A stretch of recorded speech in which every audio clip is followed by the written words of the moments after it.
गौरी पुत्र गणेश भगवान की जय। श्री शिवाय नमस्तुभ्यम। प्रिय भक्तजनों, हिंदू धर्म में मासिक शिवरात्रि व्रत का खास महत्व है। यह व्रत हर मास के कृष्ण पक्ष की चतुर्दशी तिथि को आता है, जिसे मासिक शिवरात्रि कहते हैं। इस दिन देवों के देव महादेव की पूजा की जाती है और धार्मिक मान्यताओं के अनुसार इस दिन विधि पूर्वक भगवान शिव जी की पूजा करने और व्रत रखने से मनचाहे फल की प्राप्ति होती है। और इस दिन भगवान शिव को बेलपत्र, पुष्प, धूप, दीप और भोग अर्पित करने के बाद शिव मंत्रों का जप किया जाता है। और इसके साथ ही मासिक शिवरात्रि का व्रत बिना कथा सुने या पढ़े अधूरा माना जाता है।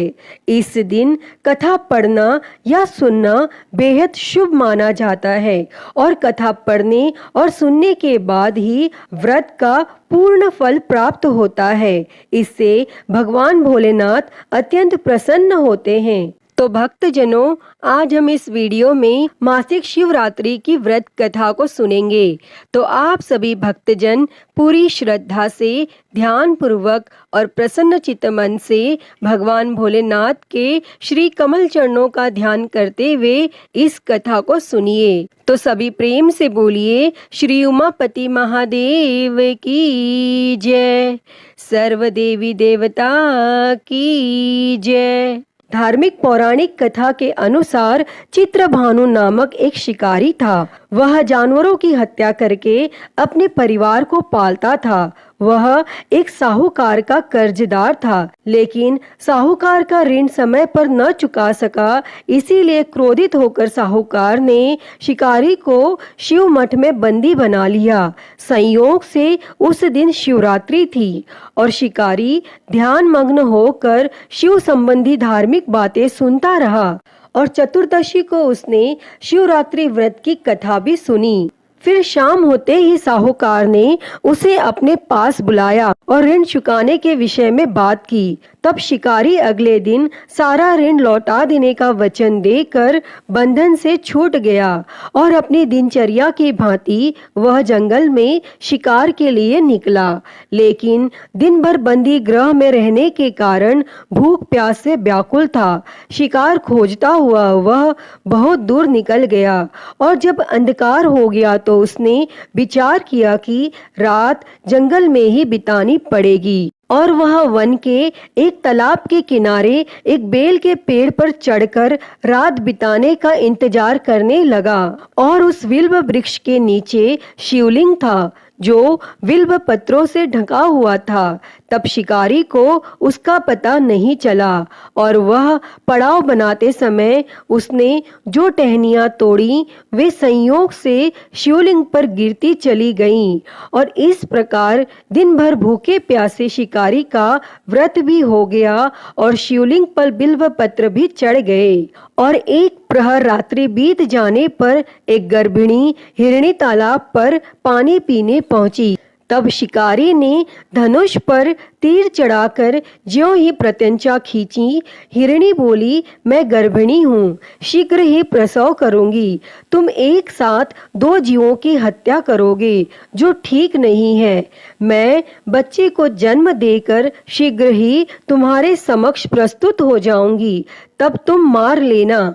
और शिकारी ने प्रत्यंचा ढीली कर दी और हिरणी जंगली झाड़ियों में लुप्त हो गई। और प्रत्यंचा चढ़ाने और ढीली करने के वक्त कुछ बिल्व पत्र अनायासी टूटकर शिवलिंग पर गिर गए और इस प्रकार उससे अनजाने में ही प्रथम पहर का पूजन भी संपन्न हो गया। फिर कुछ ही देर बाद एक और हिरणी उधर से निकली। शिकारी की प्रसन्नता का ठिकाना न रहा और समीप आने पर उसने धनुष पर बाण चढ़ाया। तब उसे देख हिरणी ने विनम्रता पूर्वक निवेदन किया, हे शिकारी, मैं थोड़ी देर पहले ऋतु से निवृत्त हुई हूँ, कामातुर विरहिणी हूँ, अपने प्रिय की खोज में भटक रही हूँ। मैं अपने पति से मिलकर शीघ्र ही तुम्हारे पास आ जाऊंगी। तब शिकारी ने उसे भी जाने दिया और 2 बार शिकार को खोकर उसका माथा ठनका। वह चिंता में पड़ गया और रात्रि का आखिरी पहर बीत रहा था। इस बार भी धनुष से लगकर कुछ बेलपत्र शिवलिंग पर जा गिरे तथा दूसरे प्रहर की पूजन भी संपन्न हो गई। तभी एक अन्य हिरणी अपने बच्चों के साथ उधर से निकली और शिकारी के लिए वह स्वर्णिम अवसर था। उसने धनुष पर तीर चढ़ाने में देर नहीं लगाई। वह तीर छोड़ने ही वाला था कि हिरणी बोली, हे शिकारी, मैं इन बच्चों को इनके पिता के हवाले करके लौट आऊंगी। इस समय मुझे मत मारो। तब यह सुन शिकारी हंसा और बोला, सामने आए शिकार को छोड़ दूं? मैं ऐसा मूर्ख नहीं। इससे पहले मैं 2 बार अपना शिकार खो चुका हूँ। मेरे बच्चे भूख प्यास से व्यग्र हो रहे होंगे। तब उत्तर में हिरणी ने फिर कहा, जैसे तुम्हें अपने बच्चों की ममता सता रही है, ठीक वैसे ही मुझे भी। हे शिकारी, मेरा विश्वास करो, मैं इन्हें इनके पिता के पास छोड़कर तुरंत लौटने की प्रतिज्ञा करती हूँ। और हिरणी का दुख भरा स्वर सुनकर शिकारी को उस पर दया आ गई और उसने उस मृगी को भी जाने दिया। और शिकार के अभाव में तथा भूख प्यास से व्याकुल शिकारी अनजाने में ही बेल वृक्ष पर बैठा बेलपत्र तोड़ तोड़ कर नीचे फेंकता जा रहा था और पौ फटने हुई तो एक हष्ट पुष्ट मृग उसी रास्ते पर आया। तब शिकारी ने सोच लिया कि इसका शिकार वह अवश्य करेगा और शिकारी की तनी प्रत्यंचा देखकर मृग विनीत स्वर में बोला, हे शिकारी, यदि तुमने मुझसे पूर्व आने वाली 3 मृगियों तथा छोटे छोटे बच्चों को मार डाला है तो मुझे भी मारने में विलंब न करो, ताकि मुझे उनके वियोग में एक क्षण भी दुख न सहना पड़े। मैं उन हिरणियों का पति हूँ। यदि तुमने उन्हें जीवन दान दिया है तो मुझे भी कुछ क्षण का जीवन देने की कृपा करो। मैं उनसे मिलकर तुम्हारे समक्ष उपस्थित हो जाऊंगा। और मृग की यह बात सुनते ही शिकारी के सामने पूरी रात का घटना चक्र घूम गया। उसने सारी कथा मृग को सुना दी। तब मृग ने कहा, मेरी 3 पत्नियां जिस प्रकार प्रतिज्ञाबद्ध होकर गई हैं, मेरी मृत्यु से अपने धर्म का पालन नहीं कर पाएंगी। अतः जैसे तुमने उन्हें विश्वास पात्र मानकर छोड़ा है, वैसे ही मुझे भी जाने दो। मैं उन सब के साथ तुम्हारे सामने शीघ्र ही उपस्थित होता हूँ। और फिर शिकारी ने उसे भी जाने दिया। इस प्रकार प्रातः हो आई और उपवास, रात्रि जागरण तथा शिवलिंग पर बेलपत्र चढ़ने से अनजाने में ही पर शिवरात्रि की पूजा पूर्ण हो गई।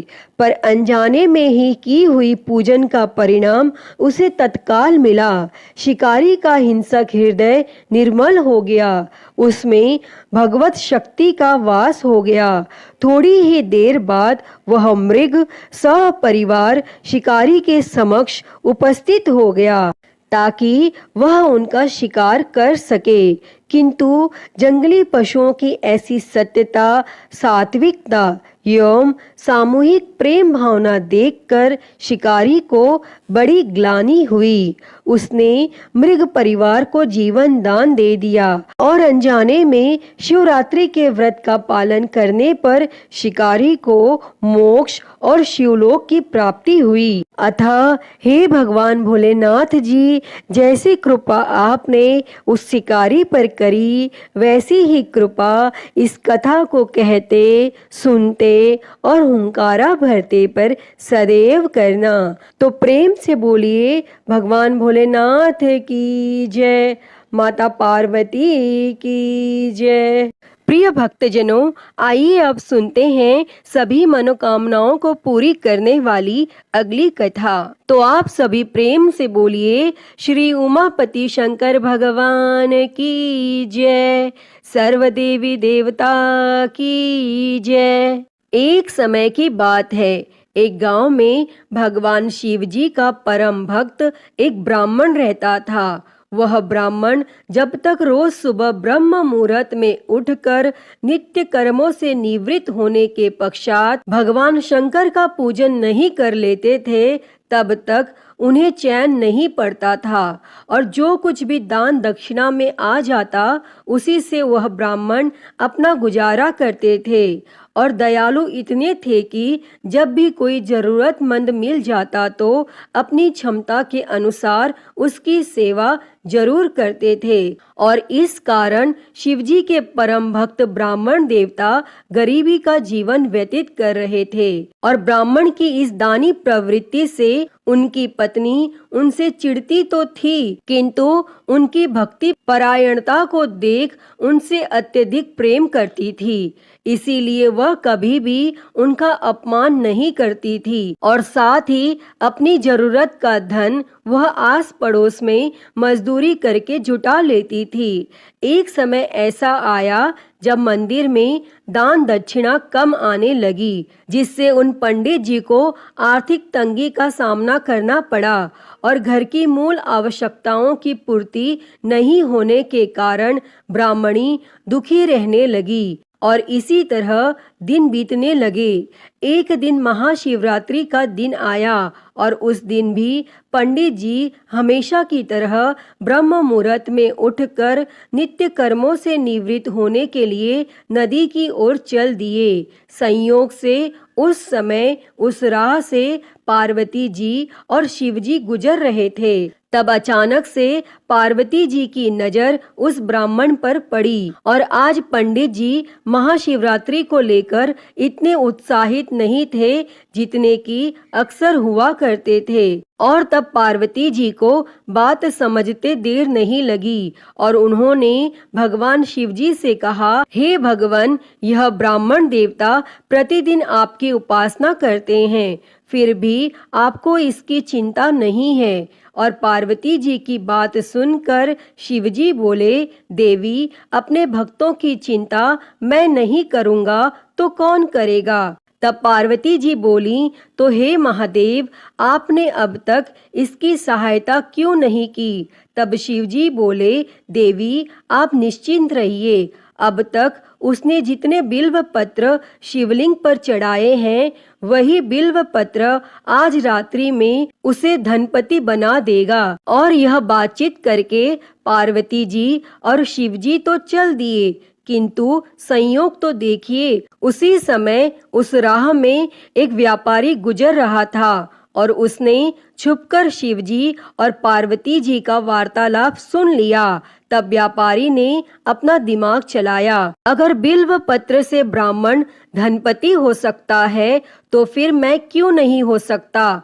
और यही सोच वह ब्राह्मण के घर पहुंच गया और ब्राह्मण से बोला, पंडित जी, आपने अब तक जितने भी बिल्व पत्र शिव पूजन में चढ़ाए हैं वह सब मुझे दे दीजिए और बदले में मैं आपको 100 स्वर्ण मुद्राएं दूंगा।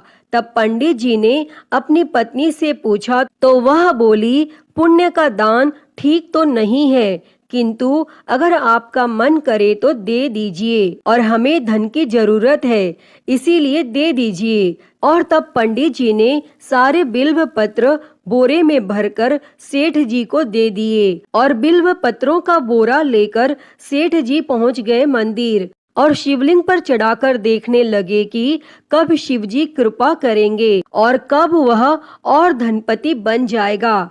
तब प्रतीक्षा करते करते सेठ जी को आधी रात हो गई और सेठ जी चमत्कार देखने के लिए बहुत उतावले हो रहे थे। और आखिर में तीसरा पहर गुजरने के बाद सेठ जी के सब्र का बांध टूट ही गया और क्रोध में आकर सेठ जी ने शिवलिंग को झंझोरने लगे। फिर अचानक ही चमत्कार हुआ और सेठ जी के हाथ शिवलिंग से ही चिपके रह गए। तब उन्होंने बहुत प्रयास किया, किंतु हाथ हिले तक नहीं। थक हार कर सेठ जी शिव जी से क्षमा याचना करने लगे तो शिव जी बोले, हे लोभी सेठ, जिस ब्राह्मण से तूने यह बिल्व पत्र खरीदे हैं उसे 1000 स्वर्ण मुद्राएं दे, तब जाकर तेरे हाथ छूटेंगे और प्रातः काल जब पंडित जी पूजन के लिए आए तो उन्होंने देखा कि सेठ जी के हाथ शिवलिंग से चिपके हुए हैं और सेठ जी रो रहे हैं। तब उन्होंने पूछा तो सेठ बोला, पंडित जी शीघ्रता से मेरे बेटे को 1000 स्वर्ण मुद्राएं लेकर मंदिर आने को कहिए। तब पंडित जी ने सेठ के बेटे को बुलाया और सेठ ने वह स्वर्ण मुद्राएं ब्राह्मण को दिलवा दी। तब जाकर सेठ के हाथ शिवलिंग से छूटे और यह देखकर पार्वती जी शिवजी से पूछती हैं, हे नाथ, आपने अब तक अपने भक्त को कोई धन नहीं दिया। तब शिवजी बोले, देवी मेरे पास कहाँ धन है जो मैं दूंगा, किंतु मेरा भक्त अब गरीब नहीं है, यह तुम स्वयं देख लो। और 1000 स्वर्ण मुद्राएं मिलने के बाद ब्राह्मण और ब्राह्मणी सुखी से अपना जीवन यापन करने लगे। अतः हे भगवान शिव जी, हे माता पार्वती, जैसी कृपा आपने उस ब्राह्मण पर की, ऐसी ही कृपा इस कथा को कहते, सुनते और हुंकारा भरते सभी पर करना। तो सभी प्रेम से बोलिए, शंकर पार्वती भगवान की जय। प्रिय भक्तजनों, आइए सुनते हैं श्री उमापति महादेव जी की आरती। तो सभी प्रेम से बोलिए, हर हर महादेव। जय शिव ओमकारा, हो भोले भज शिव ओमकारा। ब्रह्मा विष्णु सदा शिव, भोले भोलेनाथ महाशिव। अर्धांगी धारा, ओम हर हर हर महादेव। एकानन चतुरानन पंचानन राजे, हो भोले पंचानन राजे। हंसासन गरुड़ासन, हंसासन गरुड़ासन। वृषवाहन साजे, ओम हर हर हर महादेव। 2 भुज 4 चतुर भुज 10 भुज अति सोहे, हो भोले 10 भुज अति सोहे। तीनों रूप निरखता, भोले जी का रूप निरखता। त्रिभुवन जन मोहे, ओम हर हर हर महादेव। अक्षमाला बनमाला मुंडमाला धारी, भोले मुंडमाला धारी। चंदन मृग मद सोहे, चंदन मृग मद सोहे। भोले शुभकारी, ओम हर हर हर महादेव। श्वेतांबर पीतांबर बाघांबर अंगे, ओ भोले बाघांबर अंगे। सनकादिक ब्रह्मादिक, सनकादिक ब्रह्मादिक। भूतादिक संगे, ओम हर हर हर महादेव। कर के मध्य कमंडल चक्र त्रिशूल धरता, हो भोले चक्र त्रिशूल धरता। जग करता जग भरता, जग करता जग भरता। जग संहार करता, ओम हर हर हर महादेव। ब्रह्मा विष्णु सदा शिव आजीवन एका, हो बोले जानत अविवेका। प्रणव अक्षर के मध्य, ओम अक्षर के मध्य। ये तीनों एका, ओम हर हर हर महादेव। काशी में विश्वनाथ विराजे नंदी ब्रह्मचारी, हो बोले नंदी ब्रह्मचारी। नित उठ दर्शन पावत, रुचि रुचि भोग लगावत। महिमा अति भारी, ओम हर हर हर महादेव। त्रिगुण स्वामी जी की आरती जो कोई नर गावे, हो भोले जो कोई नर गावे। कहत शिवानंद स्वामी जपत हलाहल स्वामी, सुख संपत्ति पावे। ओम हर हर हर महादेव। जय शिव ओमकारा, हो भोले भज शिव ओमकारा। ब्रह्मा विष्णु सदा शिव, भोले भोलेनाथ महाशिव। अर्धांगी धारा, ओम हर हर हर महादेव। ओम हर हर हर महादेव। अच्युतं केशवं राम नारायणं कृष्ण दामोदरं वासुदेवं हरे। श्रीधरं माधवं गोपिकावल्लभं जानकी नायकं श्रीरामचन्द्रं भजे। हरे राम राम राम हरे हरे, हरे कृष्णा कृष्णा कृष्णा हरे हरे। हरे राम राम राम हरे हरे, हरे कृष्णा कृष्णा कृष्णा हरे हरे। बोलिए भगवान श्री रामचंद्र जी की जय।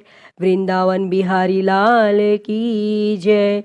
काशी विश्वनाथ महादेव की जय। श्री गणेश जी महाराज की जय।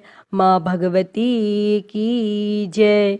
धर्म की जय हो, अधर्म का नाश हो, प्राणियों में सद्भावना हो, विश्व का कल्याण हो, गौ हत्या बंद हो, गौ माता की सेवा हो, विश्व में शांति हो। ओम शांति शांति शांति ही।